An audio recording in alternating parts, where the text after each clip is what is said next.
Ketemu lagi dengan saya Jegat Narada, dan salam non-welah bebas. Nah, di siang ini saya akan berbagi tentang dari tanaman untuk tanaman. Oke, simak saja videonya ya. Nah, jadi seperti yang saya bilang tadi, kenapa saya berbicara tentang dari tanaman untuk tanaman. Nah, penjelasannya seperti ini, bos. Jadi di sini saya tanam jenis sayuran. Ini jenisnya sayuran pakcoy. Dan hal pertama yang dimaksud dari tanaman untuk tanaman, saya bicara dulu dari medianya, atau media yang saya maksud itu wadahnya, wadah papan ini. Jadi di sini saya menggunakan papan seperti ini. Teman-teman bisa mendapatkan dari toko bangunan juga bisa, cuma itu harganya lumayan mahal. Tapi di sini saya akan berbagi seminimal mungkin modal yang dikeluarkan. Nah, teman-teman bisa cari di pertukangan, atau biasanya banyak di jalan-jalan yang lagi membangun rumah atau membangun apapun lah. Nah, biasanya ada banyak sisa-sisa papan yang sudah tidak terpakai. Bisa beli, bisa ditukar juga, pokoknya banyak lah, intinya seperti itu. Nah, jadi kenapa saya membuat media ini atau wadah ini dari papan?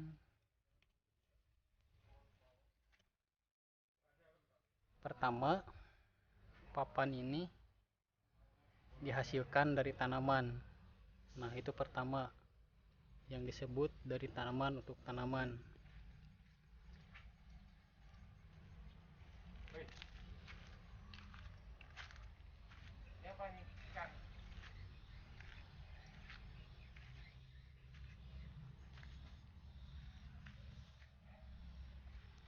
Nah, papan ini bisa menyerap air dan bisa menyimpan air, sehingga si medianya itu tetap lembab. Nah, medianya tetap lembab dikarenakan ada cadangan air di dalam papan ini. Jadi ketika kita menyiram, air itu tidak langsung tembus ke bawah atau kebuang ke bawah, tetapi sebagian akan diserap oleh papan ini, sehingga kondisi medianya pun akan tetap lembab. Hal yang kedua yang dimaksud dari tanaman untuk tanaman selanjutnya ini, bos. Bentar, saya buka dulu ya.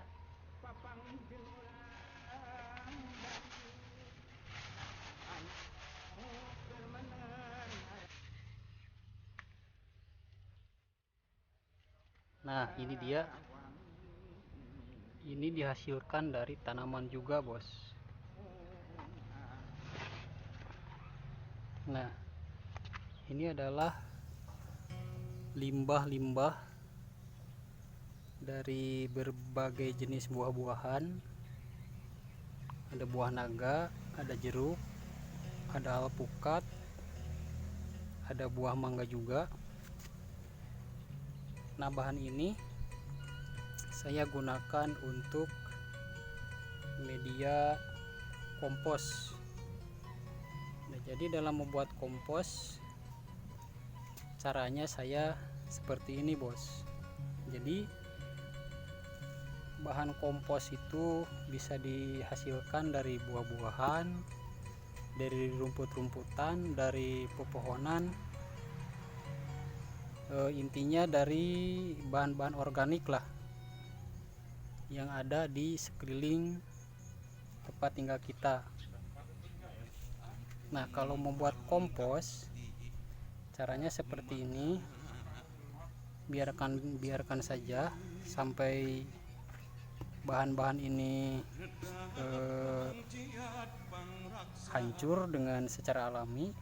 Tidak usah pakai tambahan air, tidak usah pakai tambahan bahan-bahan apapun lah. Memang lebih bagusnya bisa ditambahkan mol, ditambahkan EM4, tetapi di sini saya akan berusaha membuat kompos ini sealami mungkin. Nah, caranya seperti ini, tidak usah pakai air, tutup saja pakai plastik atau pakai apapun, yang terpenting tidak ada bakteri dari luar masuk ke proses ini. Nah, bahan-bahan ini juga bisa dibuat untuk POC, pupuk organik cair. Nah, seperti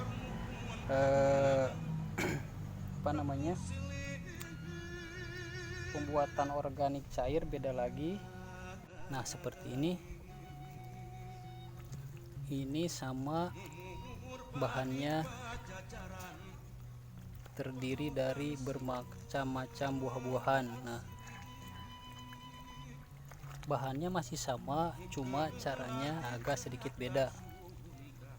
Nah, kalau tadi tidak usah pakai air, biarkan saja sampai dia terurai dengan sendirinya. Nah, tetapi kalau membuat POC, pupuk organik cair, saya campurannya menggunakan pertama air cucian beras, lalu saya masukkan nasi basi juga, ditambah lagi gula merah atau gula pasir. Untuk aplikasiannya saya sembarangan saja, saya tidak pakai aturan berapa banding berapa. Kalau saya masukkan saja semuanya ke sini. Nah, kondisinya seperti ini, teksturnya seperti ini. Kalau sudah mencair seperti ini sudah bisa dipastikan bisa digunakan untuk penyiraman atau penyemprotan. Nah, di sini banyak yang warna-warna putih ini tandanya fermentasi pembuatan pupuk cair ini berhasil, dan ini tidak menimbulkan bau yang tak sedap, bos. Ini hanya ya baunya seperti wangi-wangi buah-buahan seperti itu saja, jadi aman untuk lingkungan. Nah, contohnya seperti ini yang sudah jadi. Nah, inilah contoh yang sudah jadi, sudah saya masukkan ke dalam botol kemasan seperti ini. Ciri-ciri POC yang sudah jadi itu ketika dilepas tutupnya, nah, sudah tidak mengeluarkan gas. Nah, itu sudah bisa dipastikan POC ini sudah bisa digunakan untuk penyiraman dengan cara dikocorkan ke media, juga bisa untuk disemprotkan. Nah, dalam menggunakannya ini tidak bisa digunakan langsung atau disiramkan langsung seperti ini. Jadi pengaplikasiannya, jika saya menggunakan satu botol ini untuk dicampur dengan 10 botol ini juga. Atau lebih simpelnya, kalau kita akan menyiramnya ke beberapa tanaman atau sedikit tanaman, saya hanya menggunakan 1 gelas POC asli ini dicampur dengan 10 gelas air bersih. Nah, itu dia tentang pupuk organik cair. Caranya seperti ini ya. Bahan-bahannya tetap sama dari bahan limbah buah-buahan. Kalau saya nyarinya di kebetulan tetangga dekat rumah saya ada yang jualan es buah. Nah, sisa-sisanya itu kan ada, misalnya ada kulitnya, ada yang sudah membusuk. Nah, saya tukar, bisa ditukar dengan uang, bisa diminta juga lah, sesuai orangnya, tergantung orangnya. Saya kumpulkan lalu masukkan ke wadah ini. Ini sudah 3 minggu bos, dengan catatan untuk mempercepat penguraiannya, saya tutup dengan rapat. Nah, seperti ini. Sudah, jangan dibuka-buka, kecuali kita mau mengecek atau mengaduk, paling ya 3 hari sekali. Cek dulu, kita aduk-aduk supaya cepat hancur. Setelah 3 minggu ini bisa digunakan. Nah, kemudian untuk pembuatan kompos, di sini sudah ada contoh yang sudah jadi bos. Seperti yang saya katakan tadi, bahannya sama dari limbah buah-buahan. Nah, ini contoh yang sudah jadi. Sebentar, ini sudah saya tambahkan tanah juga bos. Nah, ini untuk contoh pengomposan yang sudah jadi. Jadi teksturnya seperti ini. Nah, seperti ini. Ini sama yang dihasilkan dari buah-buahan tadi, cuma ini sudah saya tambahkan tanah. Nah, wanginya pun sama persis dengan wangi buah-buahan. Nah, di sini masih ada bijinya, warnanya sudah berubah seperti ini. Tetap akan saya biarkan seperti ini. Nanti lama-kelamaan si biji ini akan hancur dan menjadi tanah. Dan ini sudah siap untuk digunakan untuk media, untuk campuran. Nah, seperti ini ya. Banyak serat-serat buah di sini. Nah, caranya seperti tadi. Caranya biarkan saja seperti ini. Tidak usah pakai air. Karena nanti juga hari demi hari, lama-kelamaan si limbah-limbah ini akan mencair dengan sendirinya, karena si buah-buahan ini banyak mengandung air. Jadi ketika saya mencampurnya dengan air lagi atau menambahkan air lagi, prosesnya akan bertambah lama. Tapi kalau membiarkannya seperti ini, proses pengeringannya akan lebih cepat.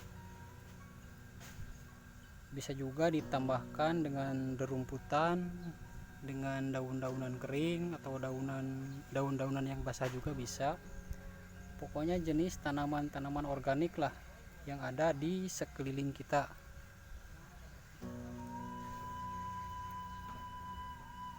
Nah, bahan-bahan ini, bahan kompos ini dan pupuk cairan ini sudah saya gunakan untuk menanam pare juga. Nah, di sini hasilnya sangat bagus, sangat subur.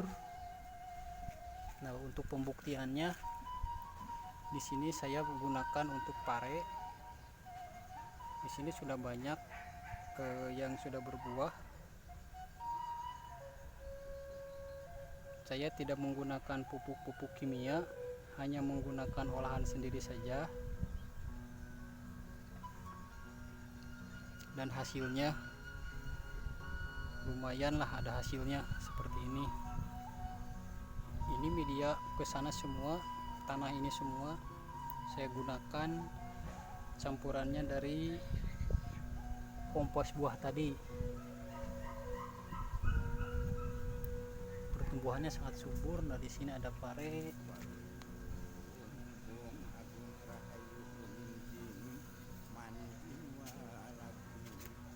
Oke, demikian saja untuk video kali ini.